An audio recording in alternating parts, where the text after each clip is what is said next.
The sky over the Hollywood Hills was unusually gray that morning, heavy clouds pressing down as if the city itself sensed the storm that had just struck. Inside the grand chapel, a somber silence had settled over the crowd, broken only by the faint shuffle of feet and the hushed murmurs of disbelief. Everyone had come to pay tribute, to say goodbye, but no one could prepare themselves for what was about to unfold. The world knew him as a titan of cinema, a filmmaker who had charmed audiences for decades, whose influence shaped generations. But today, in this moment, he was simply a father, a husband, a man whose private fears had never been shared until now. But before we continue, please subscribe and turn on the notification bell for updates. The first person to speak was not a politician, not a celebrity, not a critic. It was Clint Eastwood, or rather, a fictionalized version of him. A man whose rugged exterior had long masked a sharp sensitivity. As he stepped to the podium, a ripple of anticipation passed through the crowd. People leaned forward in their seats, instinctively aware that something extraordinary was about to happen. There was a tremor in his hands, a crack in his usually unshakable voice, and when he began to speak, it was as if he was speaking directly to the hearts of everyone present, even those sitting hundreds of miles away through screens and cameras. "He told me once," Eastwood began, pausing as if to summon the courage to continue, "that he was afraid of dying at his own son's hands, and he didn't know what to do about it." The words hung in the air, impossibly heavy. Gasps moved through the crowd like invisible waves. Some people instinctively shook their heads, thinking perhaps they had misheard. But no, everyone knew the weight behind those words. Everyone knew the world they had thought they understood, the glittering Hollywood facade, was about to crack wide open. You might wonder, how could a man so loved, so respected, so accomplished, carry a fear like that in silence? How could someone who had given everything to his family, everything to his craft, look at the people he loved most, and still feel a shiver of dread at night? It's a question that haunted everyone in that room and would haunt the audience long after the funeral ended. The truth, as Eastwood revealed it, was both heartbreaking and terrifying. Behind the legendary career, the awards, the laughter on movie sets, this man had been walking on eggshells in his own home, unsure of whom to trust, unsure if the world he built around him could survive the storm he feared most. The chapel was lined with portraits capturing decades of cinematic triumphs, smiling faces on film sets, glimmers of laughter frozen in time. But amid the celebration of a life well lived, there was an undercurrent of tension, an invisible current that no one dared name. The deceased, our fictionalized filmmaker, was known for his charm, for his wit, for the warmth he exuded on camera. But now, in these hushed moments, it was clear that charm had masked a man tormented by private fears. Eastwood's revelation was a shock, not just for the crowd, but for the very idea of celebrity itself. That someone who seemed invincible could harbor doubts and anxieties powerful enough to shape every choice, every conversation, every quiet hour before dawn. He paused, eyes glistening with emotion, and let the silence stretch for a heartbeat longer. "He said to me," Eastwood continued, voice barely above a whisper, "Clint, I gave him everything, but now I don't know who he is." The line struck like a thunderclap. It was not merely the tragedy of a father-son divide. It was a portrait of a man utterly devoted, utterly vulnerable, and utterly at a loss. The room seemed to tilt inward, the air thick with questions no one dared ask. How does a bond so deeply forged unravel? How do the people you love most become strangers in the space of a heartbeat? You, watching this unfold, may feel a flicker of unease. Could it happen in your family? Could the people you trust most harbor fears, secrets, or silent resentments powerful enough to shake the very foundations of your life? That's the paradox at the heart of this story. It is a tale of love and betrayal, of devotion tested to its breaking point, and of a family whose public image concealed a labyrinth of private pain. Every detail, every whispered confession, every stunned reaction will pull you further into a narrative you won't want to leave. Not because of sensationalism alone, but because of the raw, human truths hiding beneath the surface.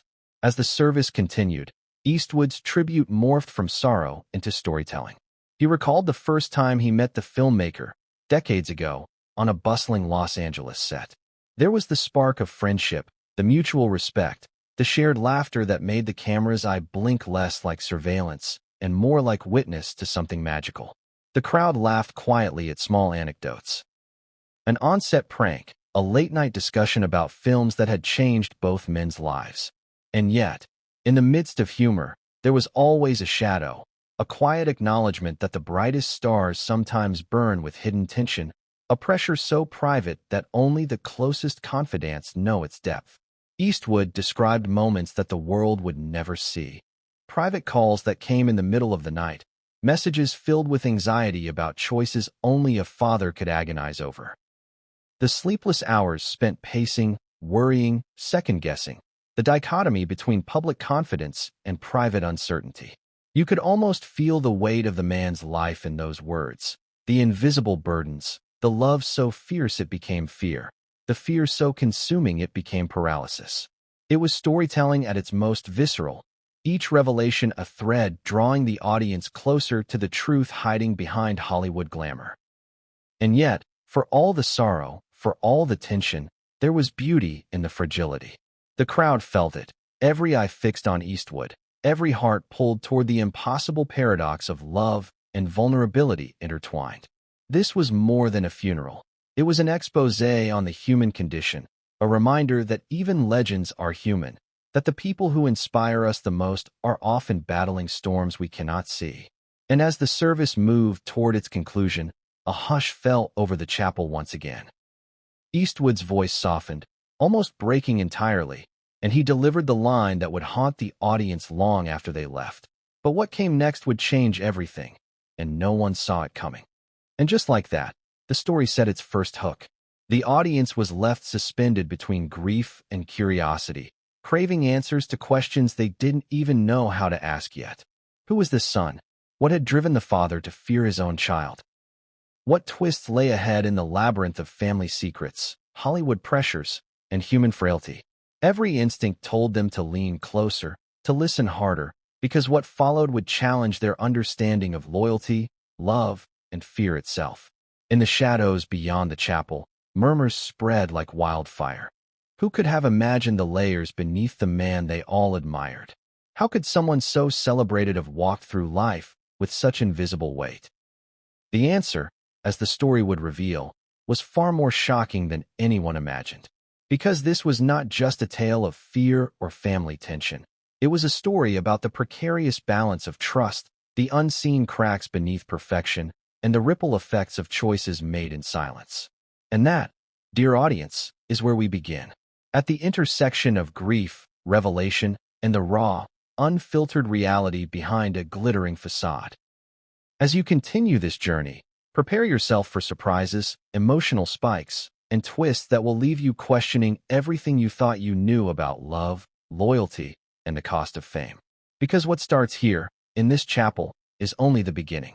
The shadows are long, the secrets deeper than any Hollywood script, and every next chapter threatens to upend the world we think we know. But for now, we linger in that suspended moment. The breath before the storm, the pause before the truth emerges. The first thing anyone notices about the Harper family is their home. A sprawling estate perched on the edge of the city, shimmering in the California sun, surrounded by manicured lawns, fountains, and the kind of privacy that only money and fame can buy. From the outside, it looked like a dream, a picture-perfect home of a family who seemed to have it all: love, wealth, prestige. But anyone who has spent time behind closed doors knows the truth is rarely so simple. Inside, the house was a museum of memories. Photographs lined the hallway walls, smiling faces frozen in time. Vacations in exotic locations, award nights, celebrations with the Hollywood elite. Every image screamed perfection. But for those who knew where to look, tiny cracks betrayed the story beneath. A photograph slightly askew. A frame with a faint chip. Shadows in the corners that seemed to linger longer than they should. It was as though the house itself was holding its breath, waiting for something inevitable to happen. The father, Jonathan Harper, had been the rock of the family's success. A filmmaker whose name had become synonymous with creativity and vision, he was adored by colleagues, respected by critics, and celebrated by fans. He was also a father who demanded excellence, sometimes with an intensity that bordered on obsession. He wanted his children to succeed, to shine in ways he couldn't in his own early life. And for years, it seemed like he had achieved it. Accolades, awards, and admiration followed every family member's footsteps. But perfection is a double-edged sword. The more he pushed, the more pressure seeped into his home. His children, especially the youngest, a son named Nicholas, lived under a microscope. Jonathan wanted to protect him, to guide him, but in doing so, he created a world where expectations were suffocating. Every misstep, every perceived failure, was magnified. For Nicholas, who had once been the bright-eyed, curious child running through the halls, this world became a labyrinth. Every smile had to be measured, every word carefully weighed. It wasn't that Jonathan didn't love his son. It was that love had become a cage, gilded in praise but binding all the same. The mother, Evelyn Harper, was the glue. Warm, graceful, endlessly patient, she had a smile that could light a room. But behind that smile, she carried the invisible scars of years spent mediating between a driven husband and a son who was growing more distant by the day. Evelyn understood the delicate balance of the household. Too much pressure could break Nicholas. Too much leniency could let the family's image crumble. She walked that line every day, a diplomat in a war that no outsider could see. The earliest signs of tension had begun subtly. Family dinners that once echoed with laughter now felt like rehearsals. Conversations were carefully curated, each word measured. Nicholas, once open and playful, had begun retreating into his room, isolating himself for hours, staring at his phone, scrolling endlessly, avoiding eye contact. Jonathan noticed the change but, like many fathers, misread it as adolescent rebellion. He tightened the reins, trying to guide, protect, and mold, but in doing so, pushed Nicholas further away. It wasn't dramatic at first, just a lingering tension, a quiet distance that grew imperceptibly. Yet for anyone watching closely, the signs were unmistakable. Nicholas's laughter no longer reached his eyes. His smiles were delayed, mechanical. Small arguments became charged. Words meant casually cut deeper than intended. The family dog, once a source of joy, seemed to sense the change too, avoiding the son when he walked into the room. Jonathan, ever vigilant, confided in his closest friend, a mentor figure named Clint Eastwood. On sets and at late-night dinners, he would speak in hushed tones, revealing fears he couldn't voice at home. "I don't know what to do," he would admit. "I've given him everything, and I still don't recognize him sometimes. There are moments I can't explain, where I feel like he's slipping away from me." Clint listened, the weight of the confession settling between them. It was a rare glimpse into a man who the world thought was invincible, but who was quietly terrified of the unknown forces growing inside his own family. The public saw only the glitz and glamour, premieres, interviews, social media posts celebrating family milestones.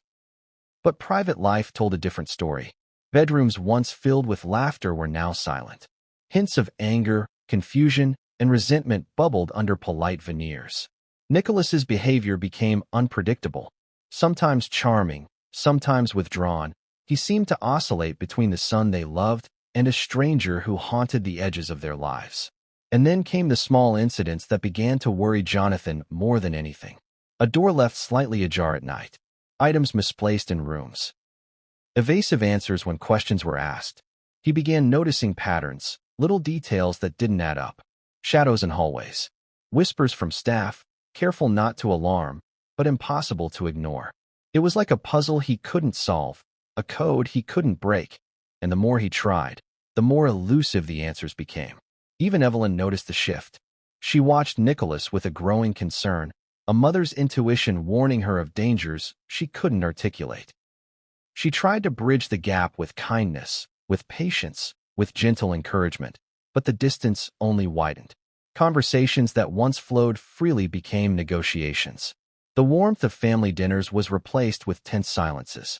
The walls of the house, once protective, now seemed to confine, pressing in from all sides. Neighbors began to notice too. The laughter that used to drift across manicured lawns at dusk was gone.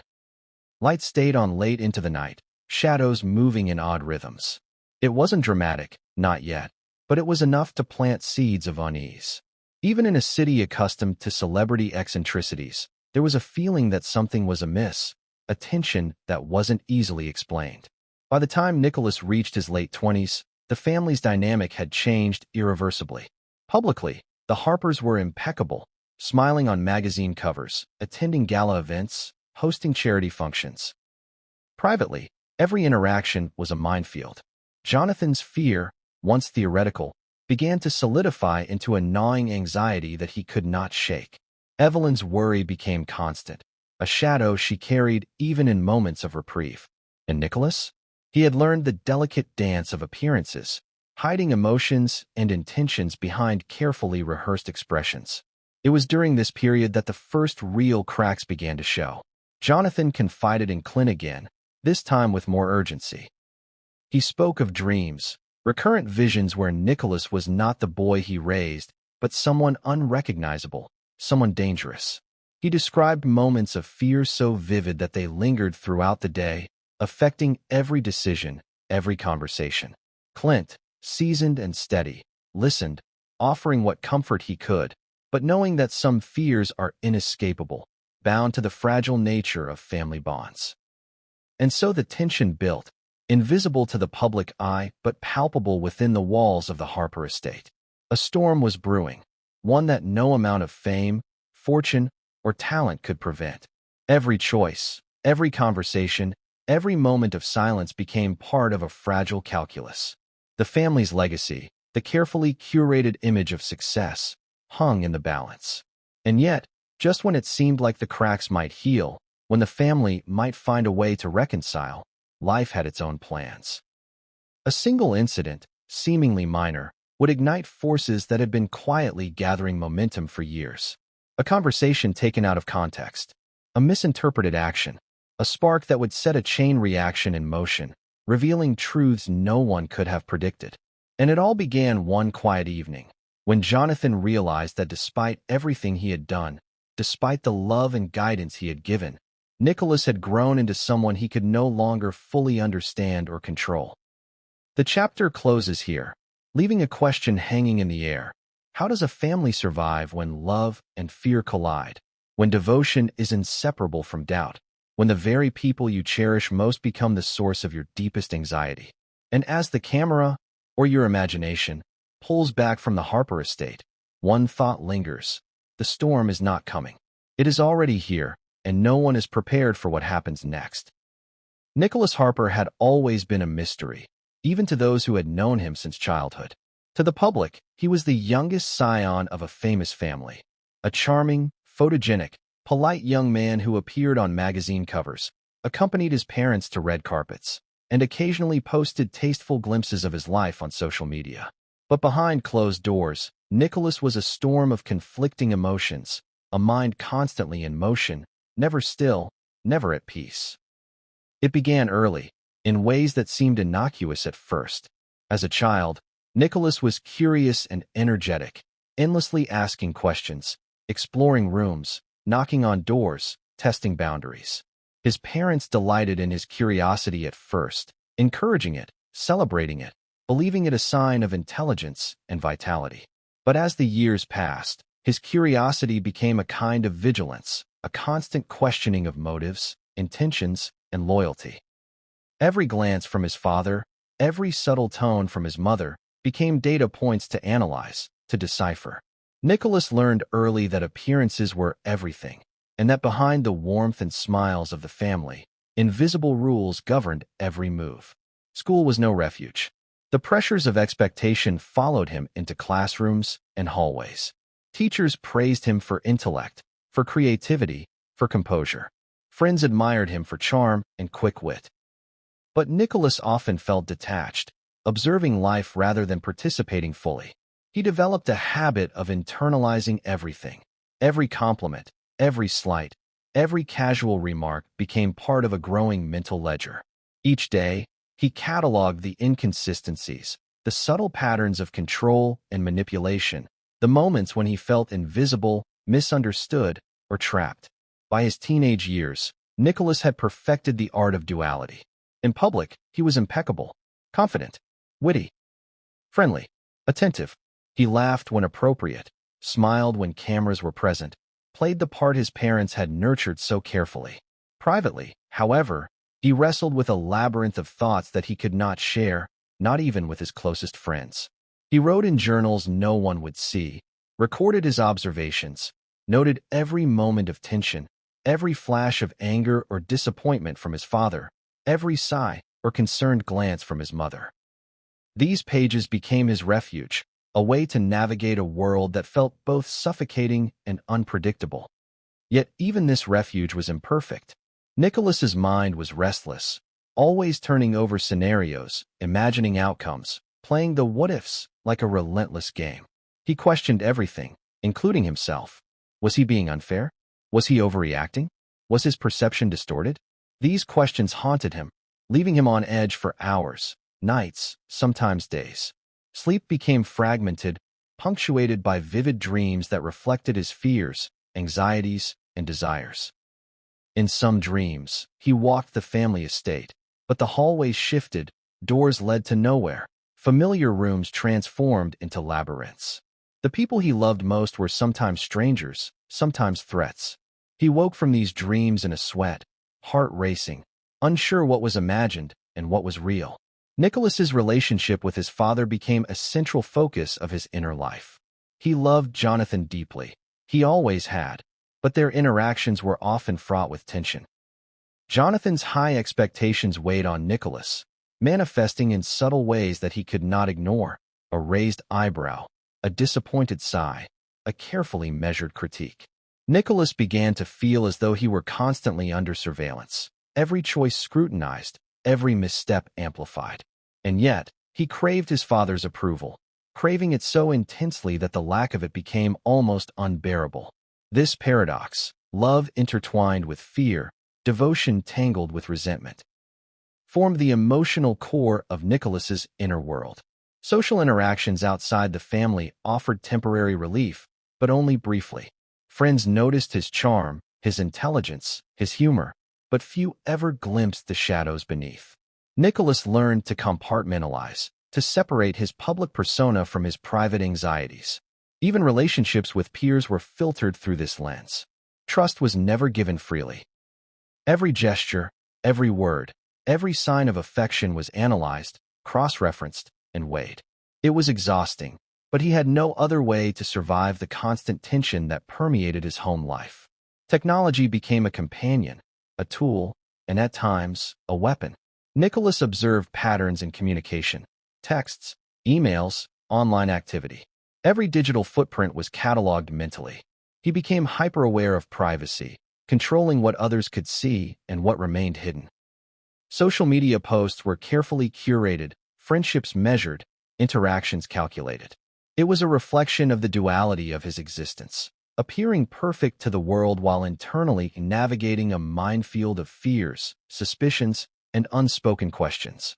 Nicholas's inner monologues were often sharp, sometimes cruel, sometimes pleading. He asked himself what he could do differently, what he had done wrong, and whether he could ever truly connect with his family again. He thought about the lessons he had been taught: loyalty, responsibility, respect. Yet he also wrestled with darker impulses: anger, frustration, resentment, and a sense of isolation that grew heavier with each passing year. Every conversation with his parents, every misinterpreted word or look, added fuel to a fire he couldn't name, couldn't fully control. Despite the turbulence, Nicholas was undeniably gifted. Creativity flowed through him naturally: art, music, writing. He could charm a room without effort, command attention without demanding it. Yet these gifts were double-edged. They made him visible, amplified expectations, and increased the scrutiny he faced. Every success became another measure against which he would be judged, every mistake another opportunity for disappointment. The tension reached a subtle crescendo one evening in the family's grand living room. The parents had called Nicholas down to discuss his future, a meeting that had started casually but slowly escalated in tone. Words were exchanged, voices rose, and subtle accusations began to surface. Nicholas felt the familiar constriction in his chest, the heat of anxiety, the sting of fear. Every instinct screamed to flee, to shut down, to hide. And yet, he could not. He was trapped in the social and familial expectations that bound him. It was during moments like this that Nicholas retreated further inward, constructing elaborate mental barriers. He imagined alternate realities, rehearsed conversations, and analyzed possible outcomes. The lines between imagination and reality blurred. He began to feel as though he were living in a constant state of performance, acting for an audience that could never truly understand him. And the audience that mattered most, his parents, was the most unforgiving of all. This constant tension, the unseen battle within Nicholas, set the stage for the dramatic events to come. It was a pressure cooker, a slow burn that nobody could predict would erupt. And while Jonathan and Evelyn worried and fretted, Nicholas quietly planned, observed, and waited. Not out of malice, necessarily, but because he had learned early that the world required vigilance, calculation, and self-preservation. He had become a master of appearances while privately wrestling with a storm that could not be tamed. And yet, even as he navigated this precarious existence, a part of him longed for connection. He yearned for moments of genuine intimacy, honesty, and trust. He wanted to feel seen for who he truly was, rather than who he was expected to be. This longing drove much of his behavior, sometimes manifesting as rebellion, sometimes as withdrawal, sometimes as sharp observations and silence that left the family guessing. The chapter closes with Nicholas alone in his room, staring at the city lights beyond the window, pondering the choices that had shaped him and the paths that might lie ahead. Shadows of doubt flickered across his mind. The family he loved felt simultaneously close and impossibly distant. And one question burned brighter than any other. How long could he maintain this delicate equilibrium before something irrevocable happened? But what he did not yet know, and what no one else could see, was that the next move in this delicate dance of fear, love, and secrecy would change everything. And when it came, nothing would ever be the same. The Harper estate, for all its grandeur and carefully curated elegance, was beginning to feel like a stage set rather than a home. To the outside world, everything was flawless. Sparkling windows, polished marble floors, the soft hum of life orchestrated to perfection. But inside, the harmony was fracturing. The once invisible tension that lingered in corners, whispered through hallways, and shadowed every smile was now unmistakable. Every interaction had become a test, every word loaded with unspoken meaning, every glance a potential threat.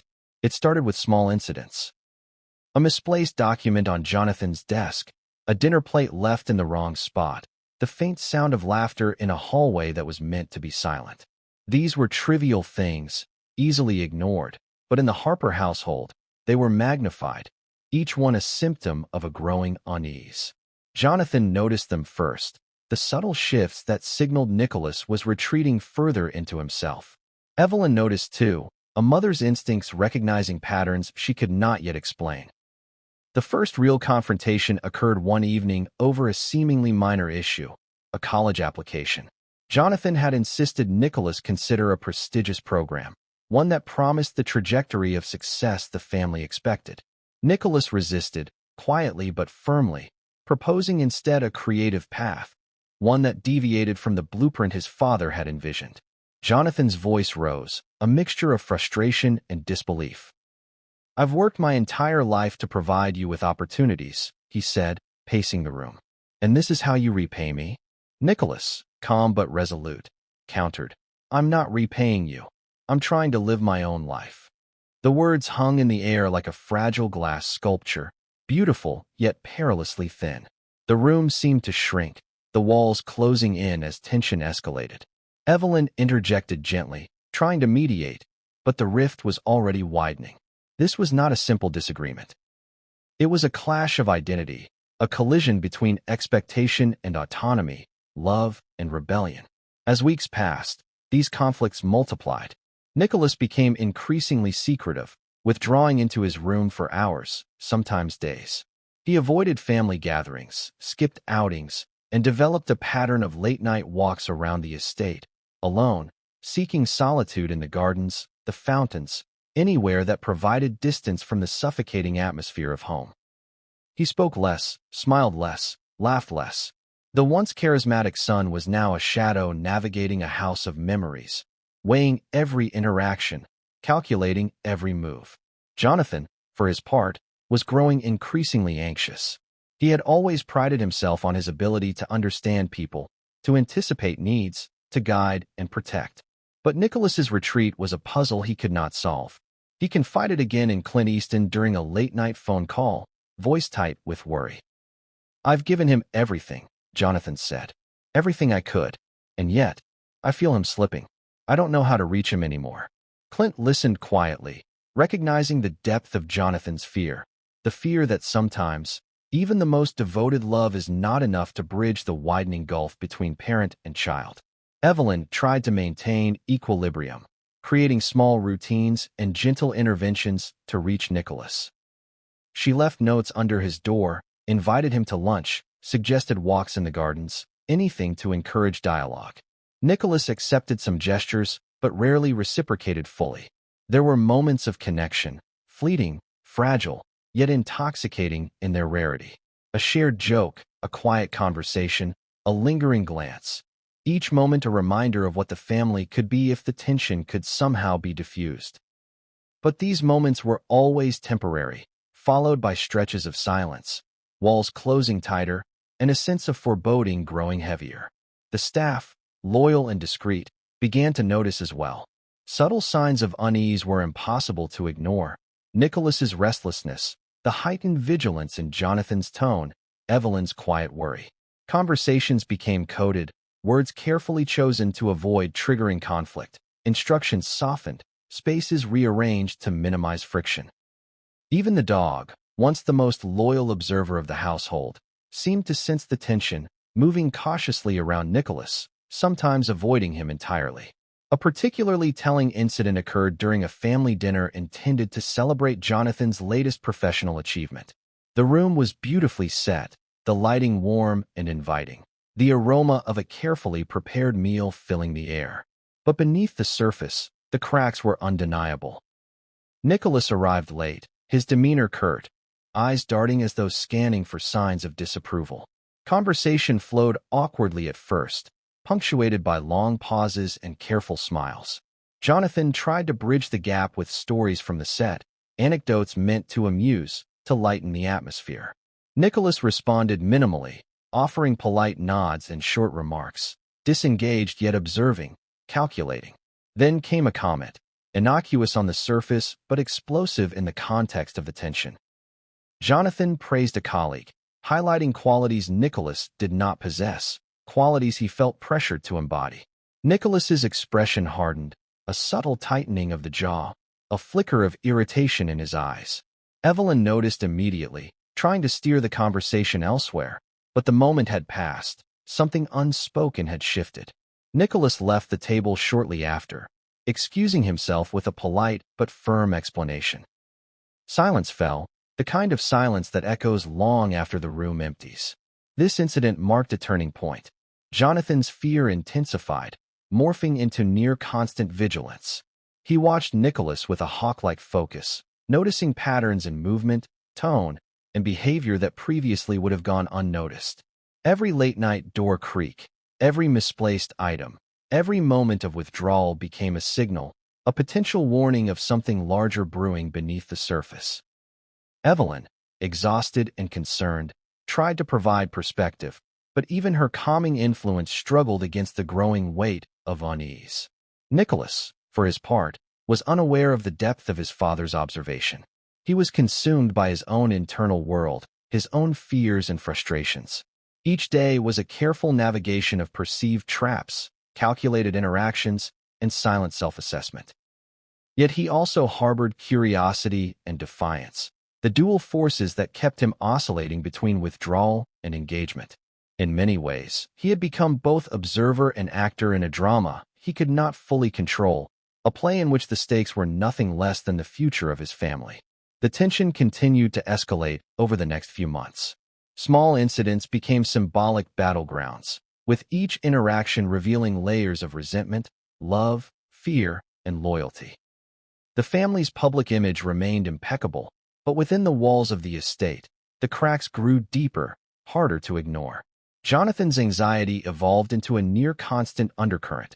Evelyn's worry sharpened, and Nicholas's isolation intensified. By the end of the chapter, the stage is set for an inevitable confrontation. Something small, perhaps seemingly inconsequential, is about to trigger a chain reaction that will shatter the fragile equilibrium the family has maintained for years. The tension, meticulously built, is ready to explode, and no one in the Harper household is fully prepared. The chapter closes on Nicholas standing in the grand hall late at night, shadows stretching long across the marble floors. He stares at a family photograph, the smiling faces frozen in time, and for the first time, questions his place in the narrative he has been forced to inhabit. The question hangs in the air, unspoken but heavy. How much longer can the perfect image survive before it fractures completely? And just as Nicholas turns to leave, a noise behind him, a creak, a whisper, a door shifting, pauses his movement. His pulse quickens. The moment is brief, almost imperceptible, yet it carries a weight that promises to unravel everything. The storm is no longer looming. It is already arriving.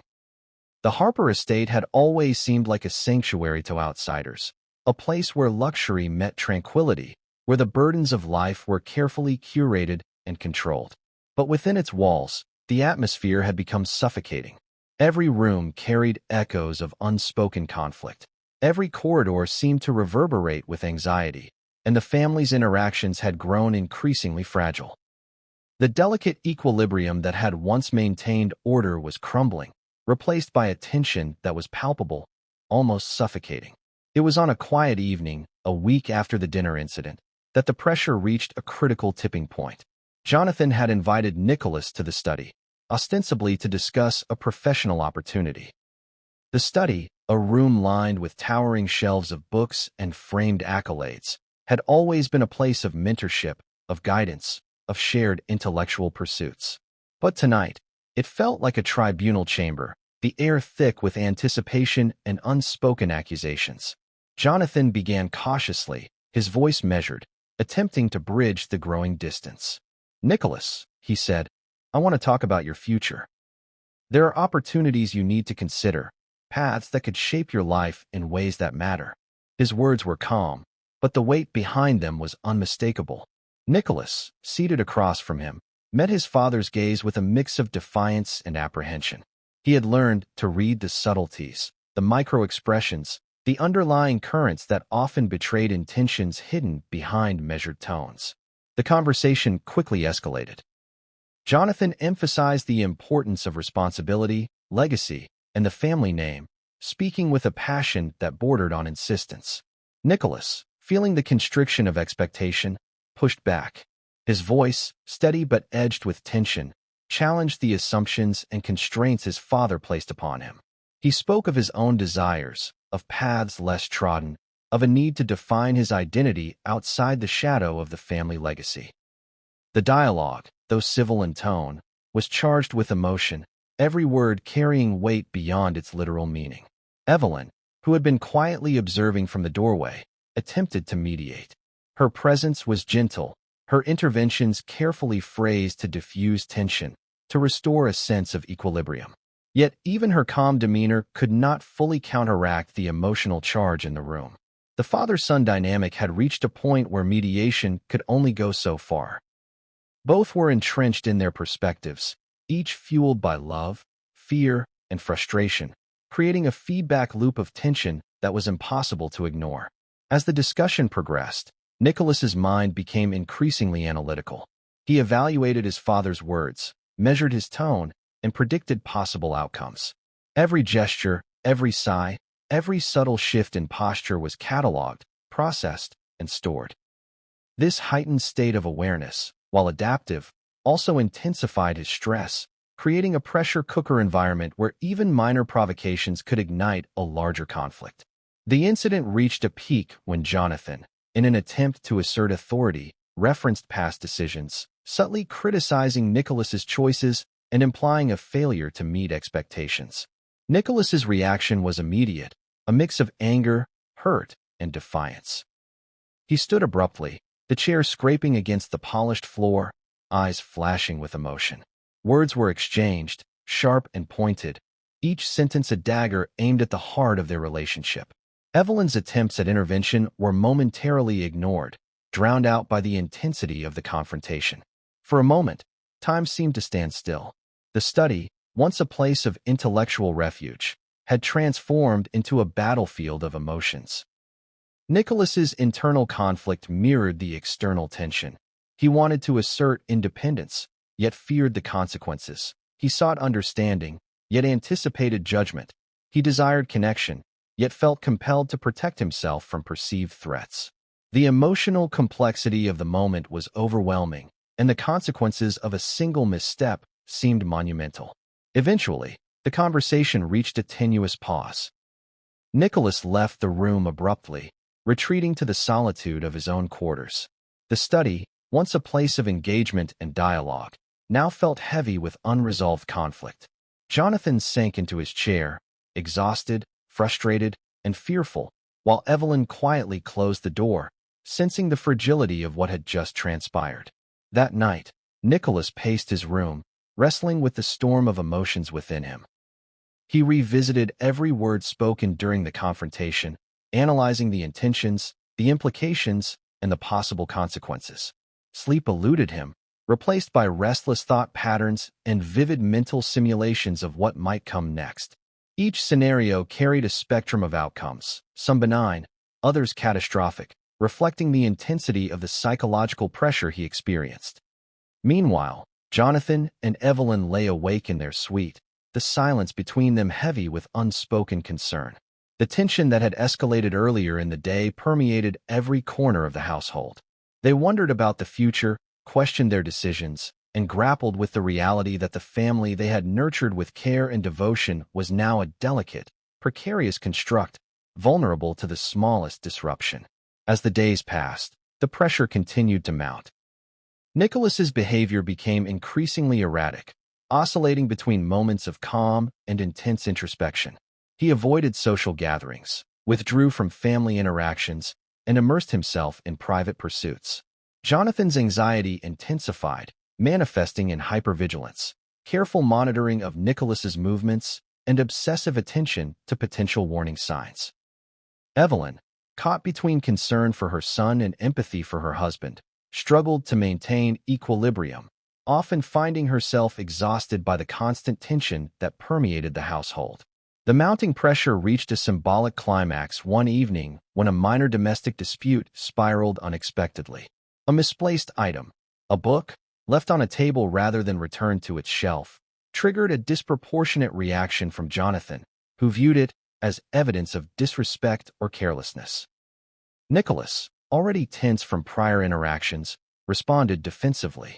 The resulting argument was short but intense, echoing through the house and leaving a lingering sense of unease. The incident, though seemingly trivial, underscored the fragility of the family dynamic and the potential for small triggers to escalate into significant conflicts. By the end of Chapter 4, the Harper household was a powder keg. Emotional pressure, unspoken fears, and unresolved conflicts had accumulated to a point where any misstep, any moment of misunderstanding or miscommunication, could ignite a crisis. Nicholas, aware of the tension but uncertain how to navigate it, stood at the threshold of a decision that would test the limits of loyalty, love, and personal autonomy. The chapter closes with Nicholas looking out the window into the night sky, the city lights reflecting his turbulent thoughts. He senses the gravity of the situation but cannot yet see the full scope of what is coming. The audience is left with a chilling thought. The storm is no longer just metaphorical. It is imminent, and the events that follow will challenge the very fabric of the family's existence. The tension that had been simmering in the Harper household for months was finally approaching a critical threshold. Small disagreements and subtle slights had accumulated like snow in a storm, each layer pressing down heavier than the last. The family's equilibrium, once so carefully maintained, was now impossible to sustain. The air inside the estate was thick with unspoken words, lingering glances, and the weight of anticipation. Every footstep, every door creak, every sigh seemed amplified, as if the house itself were holding its breath for what was about to come. The incident that would ignite the first major confrontation occurred one evening during a casual family gathering. It had been intended as a moment of bonding, a celebration of minor achievements, a successful film premiere for Jonathan, a creative project completed by Nicholas, and a new professional milestone for Evelyn. The table was set with care, candles flickering softly, and the aroma of carefully prepared dishes filling the room. But appearances, as the Harper family had learned, could be deceiving. Nicholas arrived later than expected, his entrance marked by a subtle tension in the room. His father's eyes immediately tracked him, noting every nuance, posture, expression, tone. Jonathan's initial greeting was warm, but carried an undertone of caution, an attempt to assert authority without overt confrontation. Nicholas responded politely, though his words were measured, his body language guarded. The dance of appearances began, a delicate ritual where every action was scrutinized, every reaction analyzed, and every word tested for hidden meaning. The conversation initially revolved around neutral topics: work, mutual acquaintances, general updates. But soon, the discussion shifted toward expectations, achievements, and legacy. Jonathan, perhaps unconsciously, referenced Nicholas's perceived shortcomings, drawing attention to decisions he viewed as mistakes or missed opportunities. The remarks were not overtly accusatory, but in the charged atmosphere of the house, even subtle criticisms were magnified. Nicholas, already burdened by months of internal tension, felt a surge of frustration. The words hit deeper than they were intended to, stirring emotions he had long kept suppressed. He attempted to respond calmly, asserting his perspective while trying to avoid escalating conflict. But the cumulative weight of past interactions, unspoken grievances, and ongoing surveillance by his parents made neutrality impossible. His voice, though steady, carried an edge that betrayed the intensity of his feelings. Evelyn, ever the mediator, attempted to intercede, her tone gentle and conciliatory. She sought to redirect the conversation toward common ground, to remind both parties of shared love and familial bonds. But the underlying tension was too great, the emotional charge too high. Each attempt at mediation only highlighted the chasm between father and son, emphasizing the distance that had grown over years of unresolved conflict. The confrontation escalated quickly. Jonathan, frustrated by what he perceived as insubordination, raised his voice, not in anger, but in a desperate attempt to regain control. Nicholas, in turn, matched the intensity, refusing to yield to the authority that had always loomed over him. Words flew, carefully measured yet laden with emotion, cutting deeper than either could have anticipated.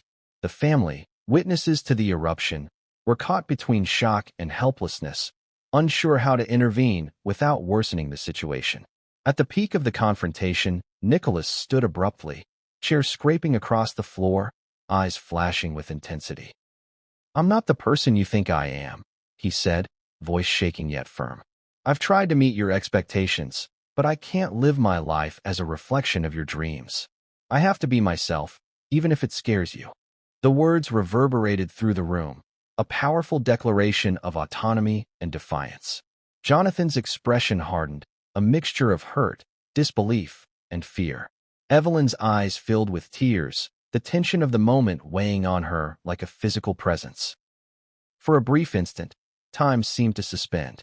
The room was silent except for the faint ticking of a clock, the only acknowledgement of the passage of minutes in a moment that felt eternal. The emotional energy in the room was almost tangible, a force that seemed capable of reshaping reality itself. Every heartbeat, every breath, every glance carried significance. It was a crucible, a test of resilience, loyalty, and the limits of familial love. As Nicholas turned to leave the room, a sudden noise from the hallway, a door slamming, a footstep, or perhaps the subtle creak of a floorboard, caused both Jonathan and Evelyn to startle. The moment, already charged with tension, became electric. The room seemed to contract, the emotional stakes soaring. It was a reminder that, despite appearances, the household was never entirely under control. Unseen forces, fear, miscommunication, hidden motivations, lurched into the space, threatening to undo everything the family had carefully maintained. Nicholas retreated to his room, the door clicking shut behind him. Inside, he paced, replaying the confrontation in his mind. Every word, every gesture, every perceived slight was analyzed, catalogued, and weighed. His pulse raced, his thoughts spiraled, and the walls of his sanctuary seemed to close in. He was caught in the tension between the life he was expected to lead and the life he wanted to claim, aware that any misstep could have lasting consequences. Jonathan, left in the study, sank into his chair, exhausted and tense. His mind raced through possible interpretations, consequences, and future interactions. The confrontation had left a mark deeper than mere words could express. He realized, perhaps for the first time, that the dynamic he had carefully cultivated, the balance he had sought to maintain, was no longer sustainable. Fear, once a subtle undercurrent, had become a dominant force. Evelyn, meanwhile, retreated to her room, tears slipping silently down her cheeks. She understood the complexity of the situation better than anyone. The love that bound them together was also the source of immense strain. She worried not only for her son but for the family's future, recognizing that the events of this evening had fundamentally altered the dynamics within the household. The chapter closes on a scene of ominous uncertainty. Nicholas sits by his window, gazing at the city lights, the glow reflecting his inner turmoil. Shadows dance across the room, as if mirroring the tension that has taken root within him. He senses that this confrontation is only the beginning, that the storm threatening the family's fragile equilibrium is gathering momentum. And in the silence of the night, a single thought crystallizes. The next move, whether intentional or accidental, could change everything. The audience is left with a chilling question. How far will the tension escalate? And what will it take to shatter the fragile bonds holding this family together? The answer is coming. And no one in the Harper household is prepared for what happens next. The days following the confrontation had transformed the Harper estate into a quiet battlefield. Silence, once a bomb, had become a weapon. Every interaction was measured, every glance suspicious, every movement calculated. Jonathan and Evelyn tried to resume normal routines, but the air was thick with unspoken tension. Nicholas, meanwhile, retreated deeper into his own world, a realm of secrecy, observation, and inward reflection where reality and imagination blurred at the edges. Nicholas's room, once a place of comfort and retreat, had become a fortress. Books and journals lined the walls, each item carefully arranged, each note meticulously catalogued. He spent hours writing, sketching, and mapping the invisible patterns he observed in the household. He catalogued interactions with his parents, analyzed tone and body language, and replayed conversations repeatedly, searching for hidden meanings, possible betrayals, or missed signals. Every detail, no matter how small, became part of a mental framework he relied upon to navigate the growing storm at home. Technology became both shield and surveillance tool. Nicholas monitored his parents' schedules, their habits, and even subtle shifts in demeanor. Emails, phone calls, and text messages were scrutinized for patterns, timing, and content. Social media interactions, both public and private, were cataloged and analyzed. He developed a heightened sense of awareness, constantly scanning for signs of judgment, disapproval, or control. The duality of his existence, the external mask and the internal vigilance, grew increasingly complex and exhausting. Despite this vigilance, Nicholas was not immune to fear. His thoughts often spiraled into darker territories. What if his actions were misinterpreted? What if the rift with his father widened beyond repair? What if the carefully maintained family image collapsed, leaving him exposed and vulnerable? Each hypothetical scenario he imagined carried weight, each possibility threatening to destabilize the fragile psychological equilibrium he clung to. Sleep became fragmented, punctuated by vivid dreams that replayed moments of tension in the house, often exaggerated, sometimes terrifying. He woke each night with his heart racing, unsure if the fears were products of imagination or portents of reality. The household staff, once unseen shadows, began to notice subtle changes. Nicholas became more secretive, locking doors, speaking less, and disappearing for hours at a time. Staff members exchanged quiet glances, sharing muted concerns with each other, but avoiding confrontation with the family directly. The energy of the estate had shifted. What was once warmth and routine now carried suspicion, caution, and a pervasive sense that the house was no longer entirely safe for emotional vulnerability. Jonathan, aware of Nicholas's growing isolation, attempted interventions. He tried casual conversations, invitations to spend time together, and gentle questions about Nicholas's mental and emotional state. But these attempts were met with polite deflections, brief responses, or silence. Each effort, meant to bridge the gap, seemed only to reinforce the distance. Jonathan's fear deepened, not only fear for Nicholas's well-being, but fear of the unknown. He did not understand the magnitude of Nicholas's internal struggle, and the uncertainty gnawed at him relentlessly. Evelyn, for her part, oscillated between hope and despair. She attempted empathy, reaching out in small ways, leaving notes under Nicholas's door, preparing his favorite meals, and offering quiet companionship. Sometimes these gestures were met with acceptance, fleeting smiles, or brief moments of connection. Other times, they were ignored or deflected, leaving Evelyn feeling powerless. She began to understand that her son's behavior was more than rebellion or moodiness. It was a manifestation of deep, unresolved tension that neither she nor Jonathan could fully address. In the midst of this growing isolation, Nicholas discovered small pockets of agency. He explored areas of the estate that were normally off-limits, found spaces where he could think without observation, and experimented with ways to assert control over his environment. These moments, though minor, gave him a sense of power, of autonomy, and of temporary reprieve from the constant pressure weighing upon him. Yet they also heightened the stakes.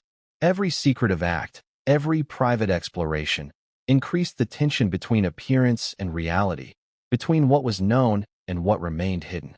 The psychological toll of this dual existence began to manifest physically. Nicholas became restless, pacing the floors late into the night, skipping meals, and speaking less to anyone in the household. His body mirrored the mental strain, tense and alert, as if anticipating danger at all times. The subtle cracks in the family dynamic that had been building for months were now visible to any keen observer. The tension had reached a point where small triggers, a misplaced object, a misinterpreted gesture, a stray comment, could ignite a major conflict. And then came the first hint of a decision that would alter the trajectory of the family forever. Alone in his room one night, Nicholas contemplated the invisible chains that bound him, the expectations, the judgments, the fear of failure, the need for autonomy. He felt trapped in a system that rewarded appearances over authenticity, control over freedom, and compliance over individual identity. A thought, once fleeting, began to solidify. He could no longer exist entirely under the watchful eyes of those he loved most. He needed space, secrecy, and a measure of control that the household could no longer provide. The chapter closes with Nicholas standing at the window, gazing at the city lights stretched beneath him like a sprawling map of possibility and danger. The shadows of the estate stretch long across the floors behind him, mirroring the inner turmoil that has taken root. A subtle sound, a floorboard creak, a distant door, the whisper of the wind, pulls his attention, a reminder that the house is alive, observant, and unyielding. And in that quiet, tense moment, a thought crystallizes. The next choice he makes will no longer be reversible. The stakes have grown too high, the pressure too intense, and the equilibrium too fragile. The storm has not just arrived, it is gathering strength, and its first strike is imminent. The Harper estate, once a sanctuary of apparent harmony, now hummed with tension, a silent storm threading through every room. Walls that had once radiated warmth now carried echoes of unspoken accusations, the air thick with anticipation of an inevitable clash. Even the household staff felt it, moving cautiously through the hallways, their eyes flicking nervously at closed doors and lingering shadows. What had begun as minor cracks in the family dynamic was now opening into deep fissures, threatening to consume everything Jonathan, Evelyn, and Nicholas had carefully maintained. It began with a seemingly small incident, almost imperceptible to an outsider. A misplaced envelope, a letter, slightly bent at the corner, was discovered on the study desk. To anyone else, it was trivial, easily corrected, barely noteworthy. To Jonathan, already on edge from Nicholas's increasing withdrawal and secretive behavior, it was a red flag, an emblem of carelessness or, worse, defiance. He confronted Nicholas gently at first, his tone measured, yet underpinned with the weight of expectation. Nicholas, aware of his father's scrutiny, responded with calm deflection. He explained that the envelope had fallen by accident, that he had not intended any disrespect. But his voice, however even, carried tension. Jonathan's anxiety, however subtle, had escalated over months of observation, and small incidents now seemed magnified into signs of an unspoken threat. Evelyn, noticing the growing emotional charge, attempted to intervene, her gentle voice aiming to diffuse the mounting pressure. But mediation was only momentarily effective. The emotional undercurrent ran too deep, too volatile. The conversation quickly escalated. Jonathan, exhausted and fearful, raised his voice slightly, emphasizing the importance of responsibility and attention to detail. Nicholas, sensing an implicit accusation he could not fully accept, mirrored the intensity. Words became sharper, tones edged with frustration, and the room filled with the weight of years of unresolved tension. Every phrase, every gesture, every glance was dissected, internalized, and interpreted. It was in this moment that Nicholas's internal storm collided with the external pressure of parental expectation. He felt trapped between the need to assert his independence and the fear of causing irreparable damage to the family dynamic. His pulse quickened, thoughts spiraled, and the intensity of emotion became almost unbearable. The seemingly trivial incident, the misplaced envelope, had become the catalyst for an emotional eruption that had been building silently for years. Jonathan, sensing the escalation but unable to fully control it, attempted to assert authority, his words sharp but tinged with desperation. He emphasized loyalty, duty, and the importance of maintaining appearances, core values that had guided the Harper family for decades. Nicholas, already tense and highly analytical, interpreted these words as both challenge and critique, amplifying his internal struggle. The room, previously a space of dialogue, transformed into a crucible of emotion, where past grievances, fear, and frustration collided. Evelyn, witnessing the rapid intensification, tried to mediate. Her voice, gentle yet insistent, sought to re-establish equilibrium. She reminded both parties of shared love, family history, and the importance of understanding one another. For brief moments, calm seemed possible, but the undercurrent of tension was too strong, the storm within Nicholas too powerful to be quelled by words alone.